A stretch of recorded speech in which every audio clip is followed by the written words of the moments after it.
മൻ റഗിബ അൻ സുന്നത്തി ഫലൈസ മിന്നി എന്നാണ്. ഫലൈസ മിന്നി, എന്റെ സുന്നത്തിന് ആര് എന്റെ സുന്നത്തിൽ നിന്ന് അകന്നുപോയി അല്ലെങ്കിൽ അതിൽ നിന്ന് മുഖം തിരിഞ്ഞോ അവൻ എന്നിൽ പെട്ടവനല്ല എന്നാണ്. എന്നിൽ പെട്ടവനല്ല എന്നാണ്. അവൻ മുസ്ലിമാണെന്ന് പറയേണ്ടതില്ല അല്ലെ. മുസ്ലിം എന്ന് നിങ്ങൾ അറിയപ്പെടാൻ ആഗ്രഹിക്കുന്നുണ്ടെങ്കിൽ, കാരണം മുസ്ലിം എന്ന് ഇവിടെ ഏതെങ്കിലും കമ്മീഷനോ നരേന്ദ്ര കമ്മീഷനോ മണ്ഡൽ കമ്മീഷനോ ഇവിടെ ഏതെങ്കിലും അംബേദ്കറോ അല്ലെങ്കിൽ ഏതെങ്കിലും ആളുകൾ കൂടികാണ്ട് ഞമ്മക്കിട്ട പേരല്ല മുസ്ലിം എന്നുള്ളത്. മുസ്ലിം എന്ന് നമുക്ക് പേരിട്ടത് പടച്ചോനാണ്. സൂറത്തു ഹജ്ജിന്റെ അവസാനത്തെ ആയത്തോതി നോക്കി, ഹുവ സമ്മാക്കുമുൽ മുസ്ലിമീൻ, അവൻ നിങ്ങൾക്ക് മുസ്ലിം എന്ന പേര് നൽകിയിരിക്കുന്നു. നീ പേരിട്ടത് പടച്ചോനാണ്. അള്ളാഹുവിനോടും റസൂലിനോടും കൂറുള്ളവൻ, വിധേയത്വമുള്ളവൻ, അനുസരണയുള്ളവൻ എന്ന പേര് നമുക്ക് നൽകിയത് അള്ളാഹുവാണ്. അതിലൊരു കുറ്റബോധവും ഒരു അപകർഷതാബോധവും തോന്നേണ്ടതില്ല. അതനുസരിക്കേണ്ടവനാണ് നമ്മൾ. അതനുസരിക്കും എന്ന് പ്രഖ്യാപിച്ചവരാണ് സഹോദരങ്ങളെ നമ്മൾ. അതുകൊണ്ട് നമ്മുടെ താടിയാകട്ടെ, നമ്മുടെ ഹിജാബാകട്ടെ, നിങ്ങൾ ആലോചിച്ച് നോക്കി, നമ്മളൊരു സ്ഥലത്തേക്ക് ചെന്നാൽ മുസ്ലിം നമ്മളെ പെരിയിന്ന് പോണ പെൺകുട്ടികൾ, നിങ്ങളെ പെരിയിന്ന് പോണ പെൺകുട്ടികൾ ഈ ചെറിയ കുപ്പായും പാൻറ്റും ഇട്ടുകാണ്ട് ആ ശരീരത്തിന്റെ ആകാര വടിവുകൾ പുറത്തേക്ക് കാണുന്ന രൂപത്തിൽ, അതൊരു മുസ്ലിം സ്ത്രീയുടെ ഡ്രസ്സാണോ സഹോദരങ്ങളെ? അല്ലെ, ഒരു മുസ്ലിമാണെന്ന് പറയുന്ന ഒരാൾക്ക് തന്റെ മകൾക്ക് എങ്ങനെയാണ് അങ്ങനത്തെ ഒരു പാന്റും അങ്ങനത്തെ ഒരു കുപ്പായും വാങ്ങിക്കൊടുക്കാൻ പറ്റുക? എന്നിട്ട് അതിന്റെ മേലെ നല്ലൊരു മഫ്തട്ട ഉസാറായി സ്വർഗത്തേക്കുള്ള കുട്ടിയായി അല്ലേ. ഒരു ജീൻസ് അല്ലെങ്കിൽ ഒരു പാന്റ്, എന്നിട്ട് നല്ലൊരു ഇറക്കുള്ള ചുരിദാറുമാരത്തെ ഒരു മേലപ്പൂടാണെങ്കിൽ തിരക്കിടില്ല, ഒരു പൊന്തിക്കണ ചെറിയൊരു കുപ്പായം, എന്നിട്ട് അതിന്റെ മേലെ ഒരു മഫ്തൺ കുത്തും. പിന്നെ ഇടക്കിടക്ക് ലിപ്സ്റ്റിക് ഇങ്ങനെ മാറ്റുക, ലിപ്സ്റ്റിക് ഇട്ട് വെക്കുക. സഹോദരങ്ങളെ, സൗന്ദര്യം വേണം. സൗന്ദര്യം ഉള്ള ഭംഗിയുള്ളവരെ അള്ളാഹു ഇഷ്ടപ്പെടുന്നുണ്ട് അല്ലെ. അള്ളാഹു ഭംഗിയുള്ളവനാണ്, ഭംഗി അള്ളാഹു ഇഷ്ടപ്പെടുന്നുണ്ട്. പക്ഷെ ഒരു മുസ്ലിം സ്ത്രീ എവിടെയാണ് ഭംഗി പ്രദർശിപ്പിക്കേണ്ടത്? ആ ഭംഗി കാണേണ്ട ആളുടെ മുമ്പിലാണ് ഒരു മുസ്ലിം സ്ത്രീ ഭംഗി പ്രദർശിപ്പിക്കേണ്ടത്. അവരുടെ ഭർത്താവിന്റെ അടുത്താണ്. ഭർത്താവിന്റെ അടുത്ത് എന്താ അവസ്ഥ? അത് അടുക്കളയിലെ പാത്രമൊക്കെ കഴുകി ആ മാക്സി ഇനി മാറ്റണോ എന്നാ ചോദിക്കാം. ഇനിയിപ്പോ ഇത് മാറ്റണോ? ലൂറിനാണ് പെണ്ണുങ്ങള് മാക്സി മാറ്റുക കുളിച്ചുമ്പം. ഇനിയിപ്പൊ അപ്പ മാറ്റിയാ പോരെ? എന്നിട്ടോ നിങ്ങൾ കല്യാണത്തിന് കൊണ്ടുപോയി നോക്കി, എങ്ങോട്ടെങ്കിലും പോണ്ടോ നോക്കി, മാറ്റിയാ തീരൂല. മാറ്റിയിൽ ഇറങ്ങിക്കിട്ടാൻ ഇടങ്ങറേക്കാരം. സഹോദരങ്ങളെ, നല്ല ഭയപ്പെടണം. ഇത് തമാശക്ക് പറയല്ല. കാരണം അണിഞ്ഞൊരുങ്ങേണ്ടത് അല്ലേ. പണ്ടൊന്നും നമ്മൾ ഒരു പെരയിലും പെണ്ണുങ്ങൾ സ്പ്രേ അടിച്ചാലോ സെന്റ് ഉപയോഗിക്കലില്ല. നിങ്ങൾ എല്ലാ ചെറിയ കുട്ടികളുടെ റൂമിലും പോയി നോക്കി, പെൺകുട്ടികൾ സ്പ്രേ അടിക്കും, അത്തർ ഉപയോഗിക്കും, ലിപ്സ്റ്റിക് ഉപയോഗിക്കും അല്ലേ. ലിപ്സ്റ്റിക് തന്നെ എന്താണ് സ്കിൻ കളറിലുണ്ട്, അതായത് നമ്മളെ ഉള്ള കളർ തന്നെ തിളക്കം കൂട്ടുന്നത്. അപ്പൊ കുട്ടികളെന്താ പറയണോ, സാറേ നമ്മള് ചോപ്പൊന്നും ഇട്ടിട്ടില്ലല്ലോ. നമ്മളിപ്പോ എന്താ, ചില ആൾക്കാർ ഇങ്ങനെ നാവുകൊണ്ട് ഇങ്ങനെ അതൊന്ന് തിളക്കും. അപ്പൊ അതേമാതിരി അതിന് തിളക്കം കൂട്ടണുള്ളൂ, ഉള്ള കളർ തന്നെ ഒന്ന് തിളക്കം കൂട്ടണുള്ളൂ. അതെന്താ തെറ്റുണ്ടോ സഹോദരൻ? ഇതൊക്കെ എന്തിനാണ് സഹോദരനെ? നമ്മളെ ചുണ്ട് തിളങ്ങി കാണണമെന്ന് നമ്മൾ ആഗ്രഹിക്കുന്നത് എന്തിനാണ്? അത് നാലാള് കാണുന്ന വിചാരിച്ചിട്ടല്ലേ. എന്റെ ചുണ്ട് ഇപ്പൊ എങ്ങനെങ്കിലും നിന്നോട്ടെ വിചാരിച്ചപ്പോ എന്താ? നമ്മളെ ചുണ്ട് കാണേണ്ടവൻ, നമ്മളെ മുഖത്തെ സൗന്ദര്യം കാണേണ്ടവൻ ആരാണ്? അത് ഭർത്താവാണ്. വാ, ഈ സൗന്ദര്യം കാണേണ്ട ആളുടെ മുമ്പിലേ ഒരു സ്ത്രീക്ക് സൗന്ദര്യം പ്രദർശിപ്പിക്കാൻ അനുവാദമുള്ളൂ. അല്ലെങ്കിൽ അത് വലിയ തെറ്റാണ്. വസ്ത്രധാരണമാണെങ്കിൽ ഇസ്ലാമിന് ചില വസ്ത്രധാരണ മര്യാദകളുണ്ട് അല്ലെ. ഈ പാന്റും കുപ്പായും അത് സ്ത്രീന്റെ വസ്ത്രമല്ല. അത് അത്ര പൂതിയാണ് പെരിയിട്ടോട്ടെ, പാന്റും കുപ്പായിട്ട് നടന്നോട്ടെ, പൂജ്യം തീർത്തോട്ടെ.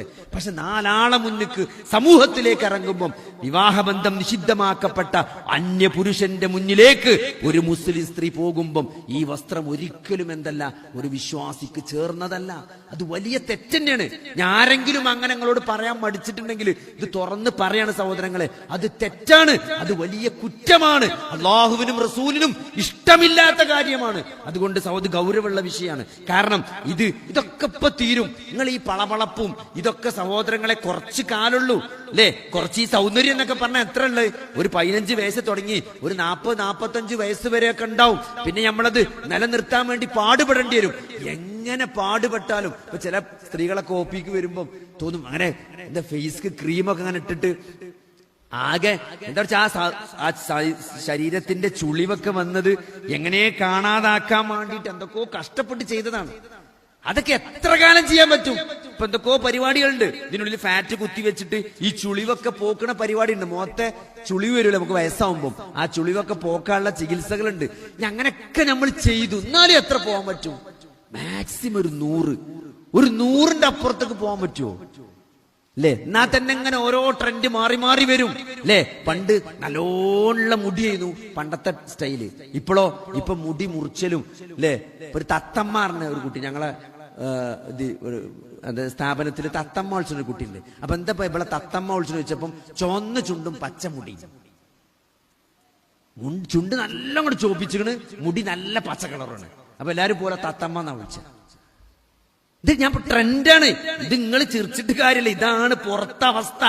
മുടിക്ക് കളറടിച്ച് ഓരോ കളർ, ചോപ്പ്, പച്ച, നീല, മഞ്ഞ, ഇതൊക്കെ മുടിന്റെ കളറാണിപ്പോ. അത് മുറിച്ച് എന്നിട്ട് ബ്യൂട്ടി പാർലർ പോയിട്ട് അതിങ്ങനെ ഇടക്കിടക്ക് കളർ മാറ്റി. ഇതൊന്നും ഞാൻ എതിരാണ്. ഞാൻ ഒതുവിന്റെയും കുളിന്റെയും വെള്ളം ചേരുണ്ടെങ്കിൽ നിങ്ങൾ ചോപ്പോ പച്ചേ കുങ്കുമോ സ്വർണ്ണോ എന്തും അടിച്ചോളി. പക്ഷേ അത് കാണോണ്ടവരെ കാണാൻ പാടുള്ളൂ. അത് കാണാൻ അനുവദിക്കപ്പെട്ടവർക്കേ കാണിച്ചു കൊടുക്കാൻ പാടുള്ളൂ. നാട്ടുകാർക്ക് കാണിച്ചു കൊടുക്കാൻ പാടില്ല സഹോദരങ്ങളെ.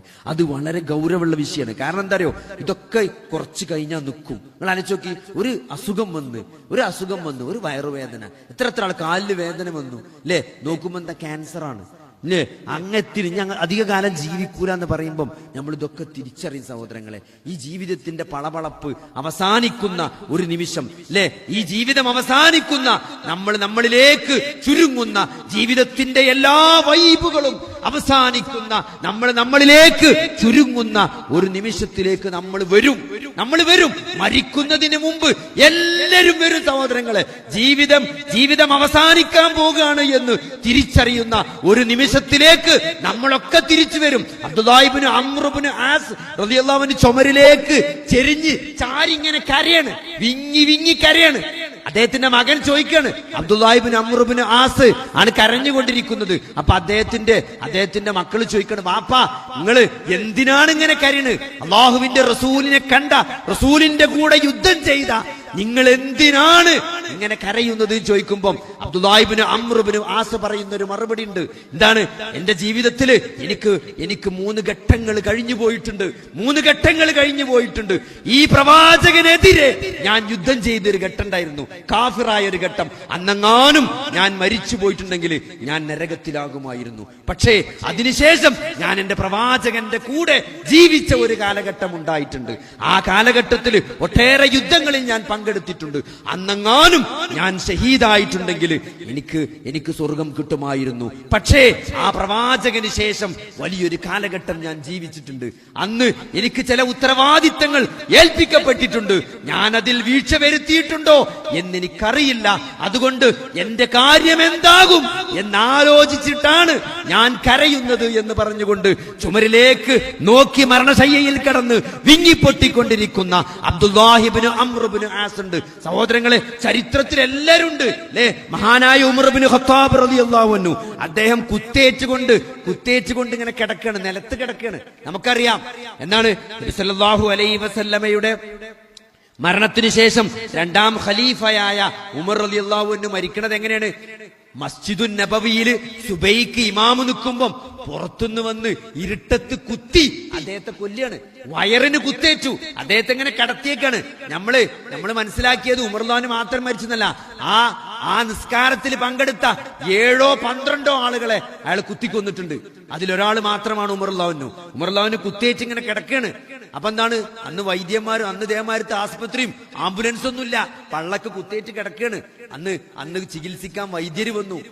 ആ ഭാഗത്ത് ചികിത്സിക്കുന്ന വൈദ്യരെ കൊണ്ടുവന്നു. അങ്ങനെ വൈദ്യര് വെള്ളം കുടിപ്പിച്ചു ഉമറുല്ലാഹിനെ. അങ്ങനെ കുടിച്ച വെള്ളം പള്ളയിലൂടെ അങ്ങനെ പുറത്തേക്ക്, മുറിവിലൂടെ പുറത്തു വന്നു.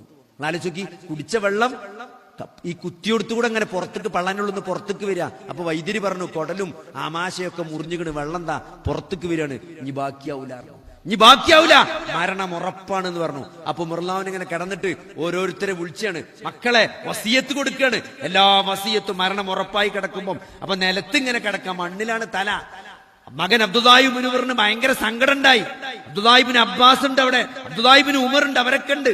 അപ്പോ വാപ്പാന്റെ തല ഒന്ന് മടിക്ക് വെച്ചെടുക്കാൻ വേണ്ടി മണ്ണിന്ന് കിടക്കേണ്ട ഒരു ഇടങ്ങേറ്, ഖലീഫന്റെ തല ഇങ്ങനെ മണ്ണ് കിടക്കണപ്പോ ഒരു ഇടങ്ങേറ്, മണ്ണിന്ന് മാറ്റാൻ വേണ്ടി ശ്രമിച്ചപ്പം ഉമർ പറയാണ് അവിടെ കിടന്നോട്ടെ, മണ്ണിൽ തന്നെ കിടക്കട്ടെ എന്നാണ്, മണ്ണിൽ തന്നെ കിടക്കട്ടെ എന്നാണ്. കരയാണ്.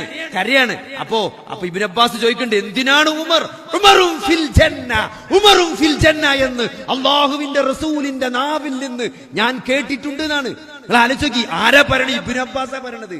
ഉമർ സ്വർഗത്തിലാണെന്ന് അള്ളാന്റെ റസൂലിന്റെ നാവിൻ തുമ്പത്ത് ഞാൻ കേട്ടിട്ടുണ്ട്.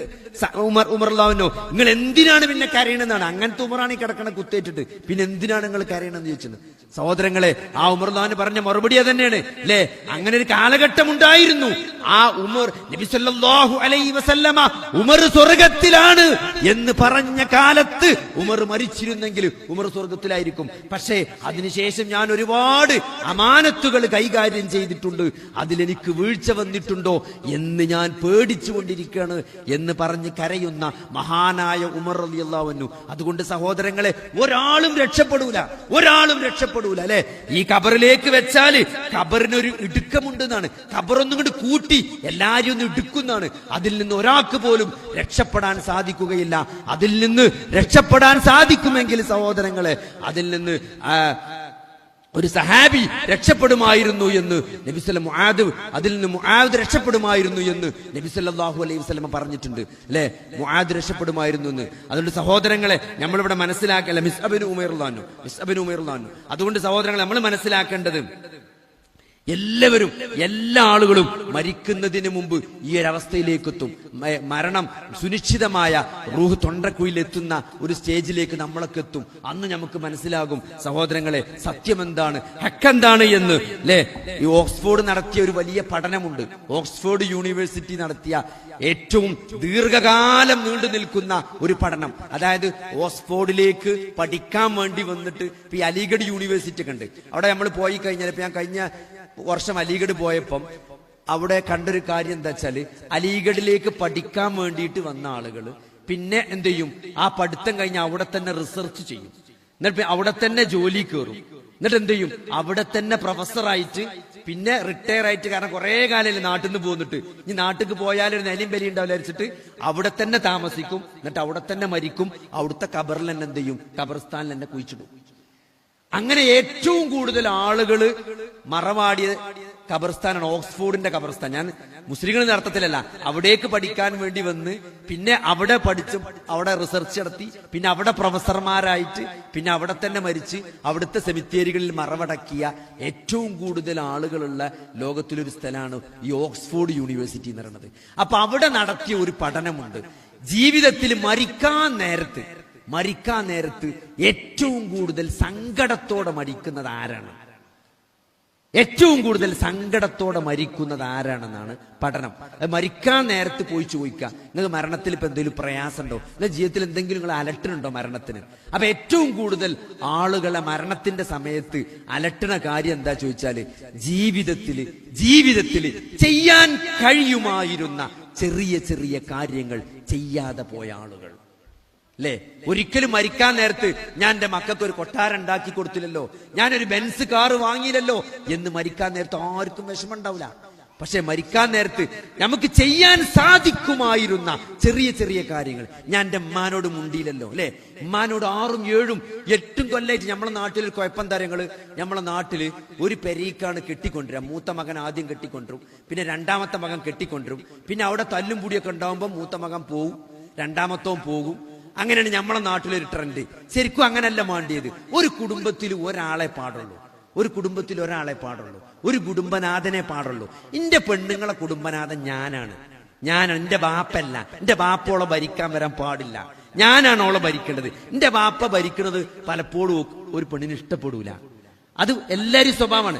ഞാൻ ഭരിക്കണത് എനിക്ക് അധികാരമുള്ളതുകൊണ്ടാണ്, എന്റെ ബാപ്പാക്ക് എന്ത് അധികാരമുള്ളതെന്നാ ചോദിക്കാം. അപ്പൊ അതുകൊണ്ട് അത് നമ്മൾ മനസ്സിലാക്കിയിട്ട് നമ്മളായിട്ട് എന്ത് ചെയ്യണം, നമ്മളായിട്ട് പിരിച്ചു കൊണ്ടുപോകണം. വരുമ്പം തന്നെ നോക്കാം, കല്യാണമൊക്കെ കഴിക്കണ ശരി, ഇവിടെ 1-2 കൊല്ലം നിൽക്കാൻ പറ്റുള്ളൂ. അത് കഴിഞ്ഞാൽ ബാപ്പാൻ കുട്ടി അപ്പുറത്ത് 5 സെന്റ് സ്ഥലം തരും, അവിടെ ഒരു പെരണ്ടാക്ക, പെര കയറ്റാൻ എന്നെ കൊണ്ട് പറ്റുന്നൊക്കെ ഞാൻ തരും കേട്ടോ, എന്നാലും ഇവിടെ നിൽക്കാൻ പറ്റൂല എന്ന് ബാപ്പ പറയുന്ന ഒരു അവസ്ഥ ഉണ്ടാകണം. പിന്നെ എന്താ പറയുക 5-10 കൊല്ലം എടങ്ങാറായി തമ്മ് തച്ച് ആകെ പിരിഞ്ഞ് പിന്നെ അവിടുന്ന് പോയാ പിന്നെ മുണ്ടൂല, പിന്നെ ഫോൺ വിളിച്ചൂല, മുണ്ടൂല, വരൂല, പോകൂല.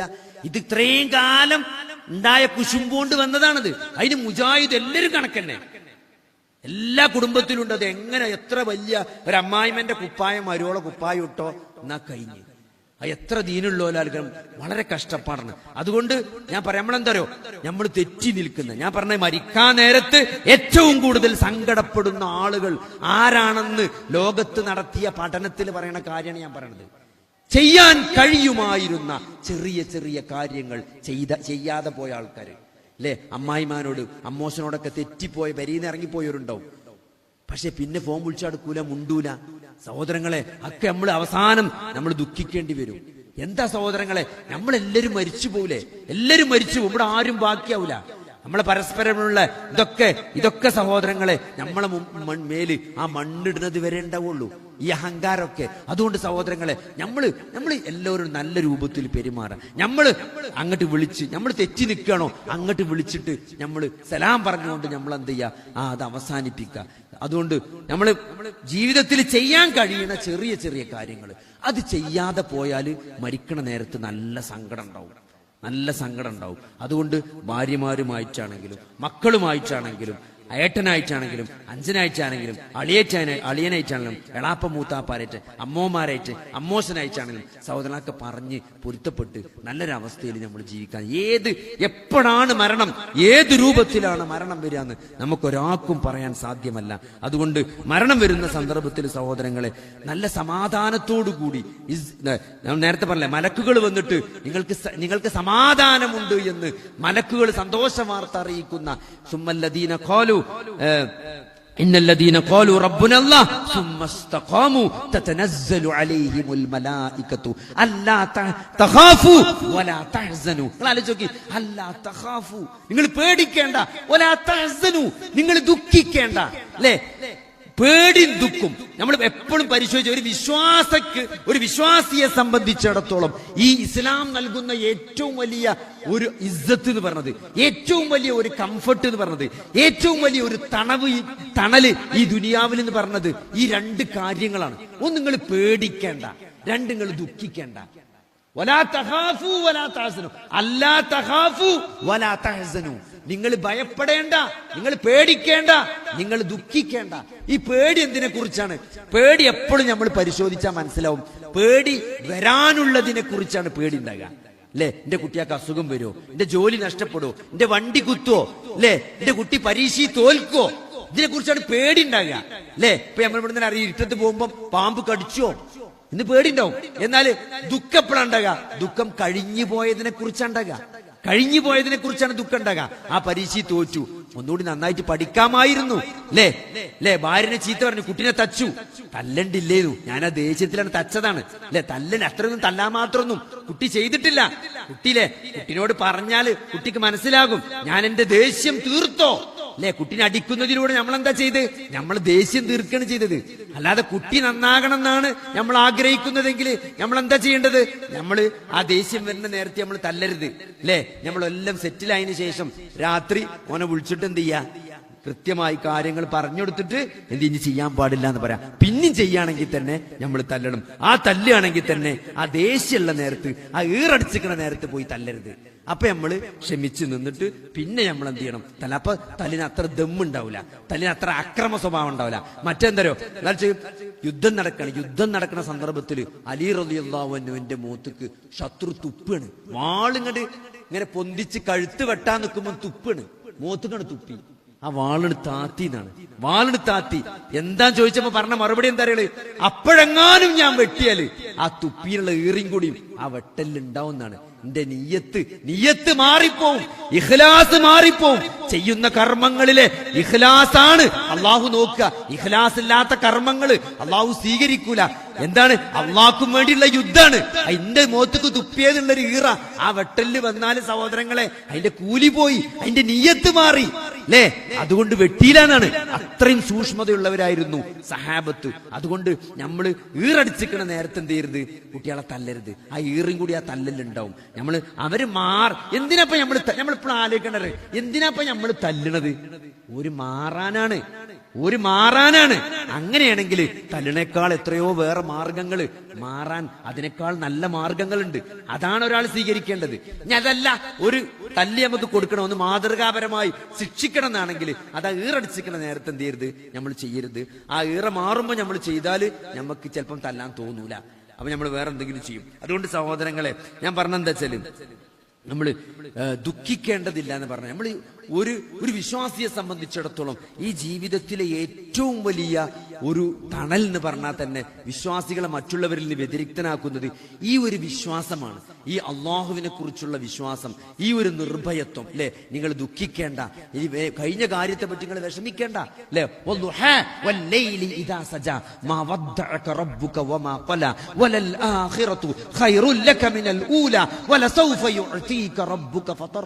സൂറത്തു ദുഹാ.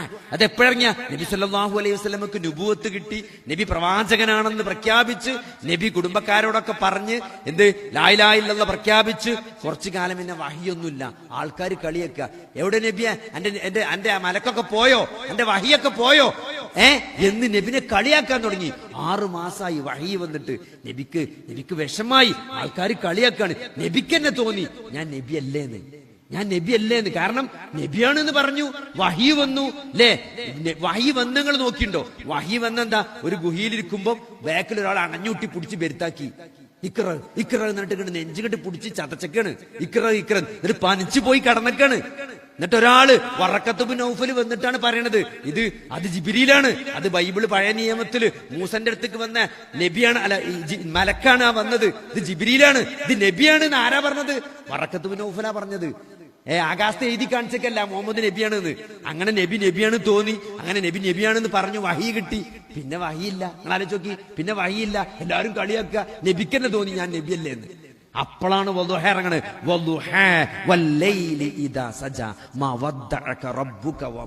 ഇപ്പോഴും നിങ്ങൾ ആ സൂറത്ത് ഓതി നോക്കി, ഒരു ഇടങ്ങേറുള്ള നേരത്തെ ആ സൂറത്ത് ഓതി നോക്കി. എന്താണ്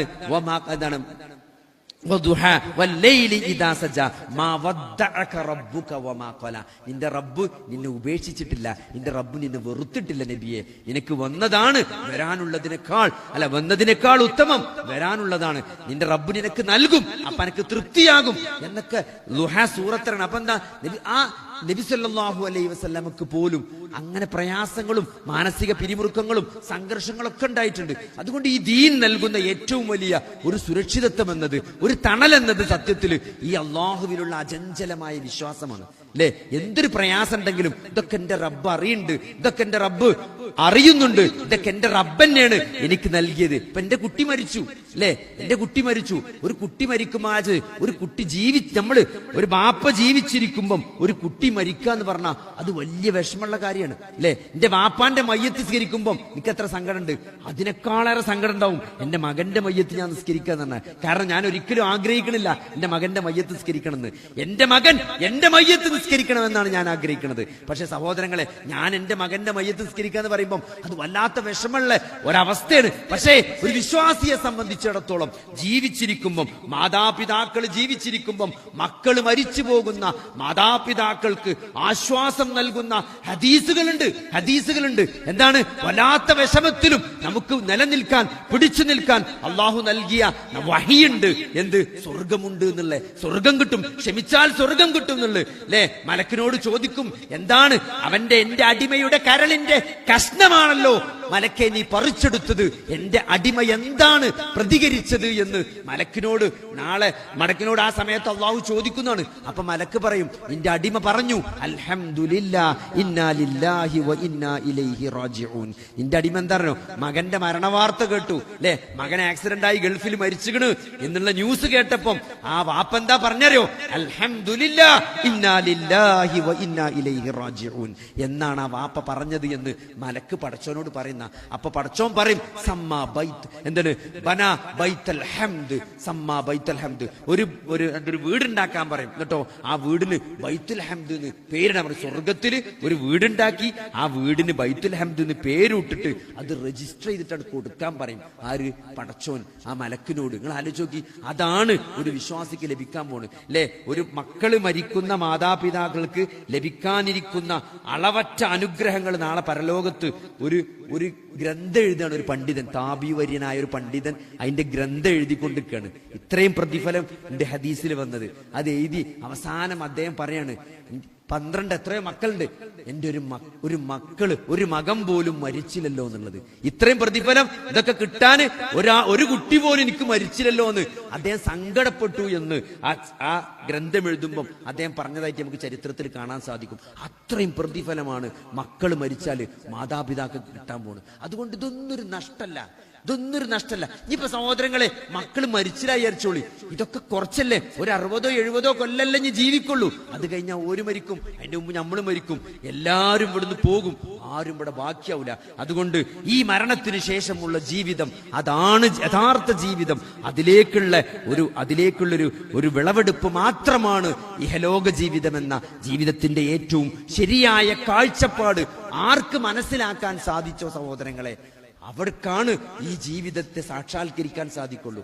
ഈ ജീവിതത്തിൽ സ്വർഗത്തെ കണ്ടെത്താൻ സാധിക്കുള്ളൂ അല്ലെ. ദുനിയാവിലൊരു സ്വർഗമുണ്ട് അല്ലെ. അള്ളാഹുവിനെയും റസൂലിനെയും അള്ളാഹുവിൽ അചഞ്ചലമായി വിശ്വസിച്ച് സൽക്കർമ്മങ്ങൾ ചെയ്ത് പോയ വ്യക്തിക്ക് അള്ളാഹു എന്ത് ചെയ്യും? വലനുഹിയന്നഹു ഹയാതൻ ത്വയ്യിബതൻ, അവർക്ക് നാം നല്ല ഒരു ജീവിതം നൽകുമെന്ന് വിശുദ്ധ ഖുർആനിലെ ആയത്തുണ്ട്. ആ ജീവിതം എന്ന് പറഞ്ഞാൽ പരലോകത്ത് മാത്രല്ല, അത് ദുന്യാവിലുണ്ട്. ആ ഹയാത്തൻ ത്വയ്യിബത്ത് എന്താണ്? അത് ഇവിടെ അല്ലലും പിരിയില്ല എന്നാണ് അതിന്റെ അർത്ഥം. ഇവിടെ പട്ടിണി ഇല്ല എന്നാണോ? ഇവിടെ സങ്കടം ഇല്ല എന്നാണോ? ഇവിടെ ദുഃഖമില്ല എന്നാണോ? ഇവിടെ പ്രയാസം ഉണ്ടാവില്ല എന്നാണോ? ഇവിടെ പീഡനം ഉണ്ടാവില്ല എന്നാണോ? അല്ല, ഏത് പ്രയാസങ്ങൾക്കും ഏത് പീഡനങ്ങൾക്കും ഇടയിൽ അവർ വലിയ സന്തോഷം അനുഭവിക്കാൻ സാധിക്കും.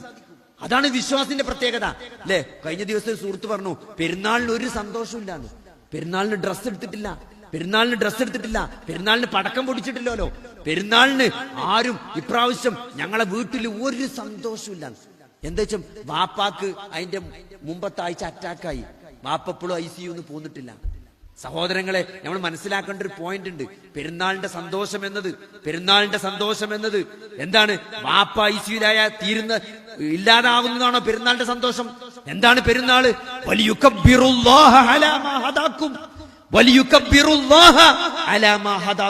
അല്ലാഹു ഞങ്ങൾക്ക് നൽകിയ ഹിദായത്തിന്റെ പേരിൽ നിങ്ങൾ അല്ലാഹുവിനെ തക്ബീർ ചെയ്യാനുള്ളതാണ് പെരുന്നാള്. അതാണ് പെരുന്നാൾ എന്ന് പറഞ്ഞാൽ സന്തോഷിക്കാനുള്ളതാണ്. എങ്ങനെ സന്തോഷിക്കേണ്ടത്? പടക്കം പൊട്ടിച്ചിട്ടല്ല, തക്ബീർ ചൊല്ലിയിട്ടാണ്. ലിയുകബ്ബിറുല്ലാഹ അലാ മാ ഹദാക്കും. നിങ്ങളെ വാപ്പ ICUലായാല് നിങ്ങൾക്ക് തക്ബീർ ചൊല്ലാൻ എന്തെങ്കിലും പ്രയാസം ഉണ്ടോ? സന്തോഷം ഉണ്ടാവുള്ളൂ. ആ ICUവിന്റെ മുന്നിൽ കുത്തുന്നത് തെക്കുബീറാ. ഈ വാട്സപ്പ് കാണുന്ന യൂട്യൂബ് കാണുന്നേക്കാൾ മൂടുണ്ടാകുക തെക്കുബീർ ചെല്ലാനുണ്ടാകുക. അതാണ് പെരുന്നാളിന്റെ സന്തോഷം. അത് വാപ്പ ICUലായാലും ഇമ്മ ICUലായാലും വാപ്പ മരിച്ചാലും മകൻ മരിച്ചാലും തീരുന്നതല്ല, പോകുന്നതല്ല പെരുന്നാളിന്റെ യഥാർത്ഥ സന്തോഷം. അത് കൂടുന്നതാണ്, അത് തെക്കുബീറിൽ ചെല്ലുന്നതാണ്, അത് അള്ളാഹുവിലേക്ക് മടങ്ങുന്നതാണ്. അള്ളാഹുവിനോട് മുനാജാത്ത് നടത്തി സുന്നത്ത് നമസ്കാരങ്ങളിലൂടെ, ഫർള് നമസ്കാരങ്ങളിലൂടെ അള്ളാഹുവിനോട് സംഭാഷണം നടത്തുന്ന ആ വലിയ സന്തോഷവും സുഖവുമാണ് ഒരു വിശ്വാസിക്ക് ഈ ദുനിയാവിൽ നേടാനുള്ളത്.